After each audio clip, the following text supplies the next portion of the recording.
وہ کیتھولک عیسائیت کو بھی اپنے ہاتھ میں لے لیا ہے۔ چنانچہ پوپ صاحب نے فرمان جاری کر دیا ہے کہ ہمارے خداوند یسوع مسیح کے قتل کی ذمہ داری ان یہودیوں پر نہیں ہے، بری کر دیے گئے۔ 1900 برس کے بعد، بلکہ 2000 برس کے قریب ہو گئے، انہیں ایگزونریٹ کر دیا گیا، ایبسالو کر دیا گیا، ان پر ذمہ داری نہیں۔ نتیجہ یہ نکلا ہے کہ ابھی چند مہینے پہلے جو مذاکرات صلح کے ہو رہے تھے، جن میں یاسر عرفات بھی تھے اور یہ اسحاق رابین گیا ہوا تھا واشنگٹن، وہاں سے واپس آیا ہے تو روم میں رک کر پاپائے روم سے ملاقات کر کے تشریف لائے ہیں، انہیں دعوت دی ہے کہ یروشلم آئیے، اور ویٹیکان نے تسلیم کر لیا ہے اسرائیل کو، اور ویٹیکان کا اب جو ہے ایک ایمبیسی، اس کا جو ہے سفارت خانہ وہ یروشلم میں بننے والا ہے، اور پوپ صاحب بھی وزٹ کرنے والے ہیں۔ گویا کہ یہ گٹھ جوڑ اب مکمل ہو چکا، اب کہیں اس میں کوئی کمی نہیں رہی۔ اس یونائٹڈ فورس کے ساتھ یہ نیو ورلڈ آرڈر اس وقت عالم اسلام پر حملہ آور ہے۔ اب اس میں نوٹ کیجئے کہ اس وقت کی فضا ہے کیا۔ عالم اسلام میں سے عالم عرب ان کے شکنجے میں جا چکا، کیوں بنا کر کھڑے ہوئے ہیں اسرائیل کو ماننے کے لیے اور سر تسلیم خم کرنے کے لیے۔ انہیں بلا کر میڈرڈ میں پیش کیا گیا یہودیوں کے سامنے کہ تم جن کے ساتھ ایک ٹیبل پر بیٹھنے کو تیار نہیں تھے، میڈرڈ میں آؤ، آؤ اپنا قبرستان دیکھو، یہ اسپین کی سرزمین جہاں تم نے 800 برس حکومت کی تھی، یہ تمہارا قبرستان، یہاں آؤ اور بیٹھو اور ان کے ساتھ بات کرو۔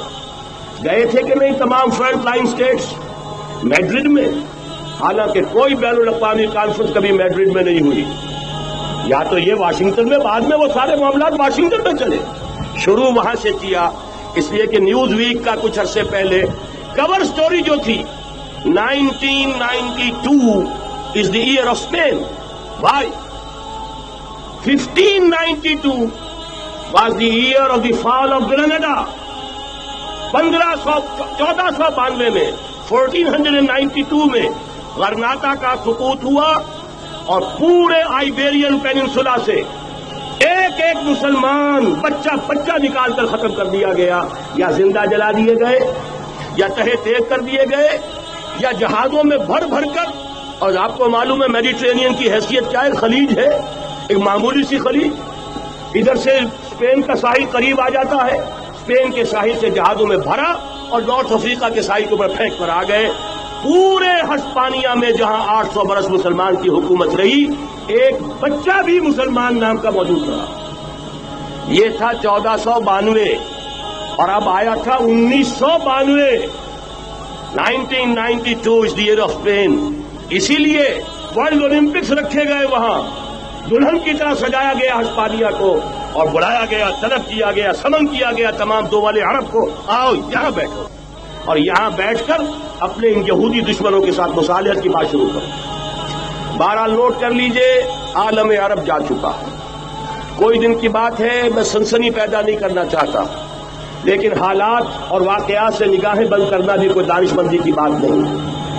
یہ ایودھیا کی مسجد شہید کی گئی، ابھی یہ ایک بہت بڑا مزار جو ہے شہید کیا گیا، اس کے ساتھ کئی مسجدیں شہید کی گئی۔ یہ سب کیا ہے؟ یہ مسلمانوں کی نفس دیکھی جا رہی ہے کہ کوئی غیرت اور حمیت نام کی کوئی شے باقی ہے؟ جیسے علامہ اقبال نے وہ نظم لکھی تھی عبد القادر روہیلا بڑا ظالم جفاجو کینہ پرور تھا، لیکن یہ کہ اس نے جو ایک ٹیسٹ لیا تھا کہ وہ جو عورتیں ہیں تیموری خاندان کی، ان میں کوئی رمق رہ گئی ہے؟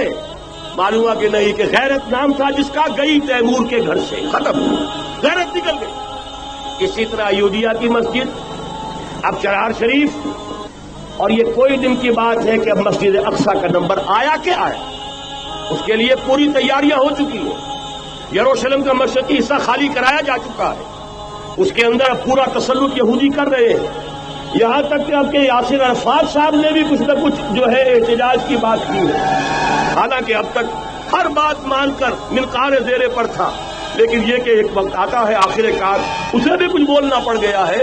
لیکن یہودی اب پیچھے قدم ہٹانے والا نہیں ہے، ان کا تھرڈ ٹیمپل، تیسری مرتبہ ہیکل سلیمانی تعمیر ہونا ہے۔ نوٹ کر لیجئے، ان کے لیے وہ وہی کچھ ہے جو ہمارے لیے کعبہ ہے. ان کے لیے ہیکل سلیمانی بالکل وہی حیثیت رکھتا ہے جو ہمارے لیے کعبہ. وہ ہیکل سلیمانی ایک مرتبہ پہلے نبوکدنضر کے ہاتھوں مسمار ہوا، پھر سن 70 عیسوی میں ٹائٹس کے ہاتھوں مسمار ہوا. سن 70 کے بعد آج 1995 میں کتنے برس ہو گئے؟ پورے 1925 برس ہو گئے کہ ان کا کعبہ زمین بوس پڑا ہوا ہے. اب تک تو ان کا بس نہیں تھا، اب تو بس ہے کہ نہیں؟ اب ان کی حکومت ہے کہ نہیں؟ اب شاہ حسن ہو یا شاہ حسین ان کے نوکر اور چاکر ہیں یا نہیں؟ اب انہیں ڈر کس کا ہے؟ لہذا کوئی دن کی بات ہے مسجد اقصی شہید ہوگی اور ٹیمپل کی تعمیر شروع ہوگی. یہ تو بہرحال ایک نقشہ ہے. اگلا نقشہ آپ کو بتانا چاہتا ہوں، ایک دوسری تصویر ہے. یہ تصویر ہے زمینی، ایک تصویر ہے آسمانی. وَمَكَرُوا وَمَكَرَ اللَّهُ وَاللَّهُ خَيْرُ الْمَاكِرِينَ. انہوں نے اپنی سی تدبیریں کی، اللہ نے اپنی تدبیر کی، اور ظاہر بات ہے اللہ کی تدبیر سے بہتر تدبیر کس کی ہوگی؟ چنانچہ یہودیوں کی سازشیں اس وقت بھی ناکام ہوئی تھی یا نہیں؟ ظاہر بات ہے جاء الحق وزهق الباطل ان الباطل كان زهوقا. لہذا یہ آیتیں دونوں اعلان کر رہی ہیں کہ یہودیوں کی سازشیں بالآخر ناکام ہوں گی اور دین حق کا بول بالا ہو کر رہے گا. یہ تو ان آیتوں سے ظاہر ہے. یریدون لیطفئوا نور اللہ بافواہہم واللہ متم نورہ ولو کرہ الکافرون. یریدون ان یطفئوا نور اللہ بافواہہم ویأبی اللہ الا یتم نورہ ولو کرہ الکافرون. هو الذی ارسل رسولہ بالہدی ودین الحق لیظہرہ علی الدین کلہ ولو کرہ المشرکون.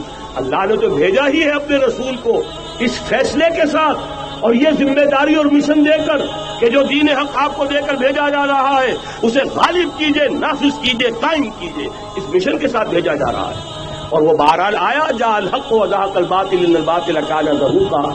لیکن نوٹ کرنے کی بات یہ ہے، ذرا یہاں تھوڑا سا تحمل کے ساتھ غور کیجئے گا، کہیں میرے خلاف کوئی فتویٰ دینا شروع کر دیں. کیا حضور کا مقصد بعثت اس وقت مکمل ہو گیا تھا؟ ایک درجے میں ہو گیا کہ جزیرہ نماء عرب پر اللہ کے نور کا بھی اتمام ہو گیا، اللہ کا دین بھی غالب ہو گیا. ہو گیا کہ نہیں ہو گیا؟ لیکن کیا محمد الرسول اللہ صرف عرب کے لیے بھیجے گئے تھے؟ قرآن کہتا ہے ببانگ دول وما ارسلناک الا کافۃ للناس بشیرا ونذیرا. اے محمد صلی اللہ علیہ وسلم، ہم نے نہیں بھیجا ہے آپ کو مگر پوری نوع انسانی کے لیے بشیر اور نذیر بنا کر. تو جان لیجئے کہ یہ مقصد بعثت محمدی صلی اللہ علیہ وسلم بتمام و کمال اس وقت پورا ہوگا جب کل عالم انسانیت پر، کل روئے ارضی پر اللہ کا دین اسی طرح غالب ہو جائے گا جس طرح کہ محمد رسول اللہ والذین معہ صلی اللہ علیہ وسلم ورضی اللہ تعالی عنہم اجمعین، ان کے ہاتھوں سے، ان کے ایثار سے، ان کی قربانیوں سے، جن کا نقشہ آپ کے سامنے مولانا کھینچ چکے ہیں، ان کے ایثار، ان کی قربانیاں، ان کی محنت، ان کی جفاکشی، ان کی سرفروشی، ان کے جان تن من دھن لگا دینے کے نتیجے میں جیسے اس وقت غالب ہوا تھا کل روئے ارضی پر غالب ہوگا، تب کہیں جا کر مقصد بعثت محمدی مکمل ہوگا. یہی وجہ ہے اقبال نے کہا تھا وقت فرصت ہے کہاں، کام ابھی باقی ہے، نور توحید کا اتمام ابھی باقی ہے. لیکن ساتھ ہی خوشخبری بھی دی تھی، یہ چمن معمور ہوگا نغمہ توحید سے. آئے گا وہ دور، یہ چمن معمور ہوگا نغمہ توحید سے، لازماً آتا رہے گا.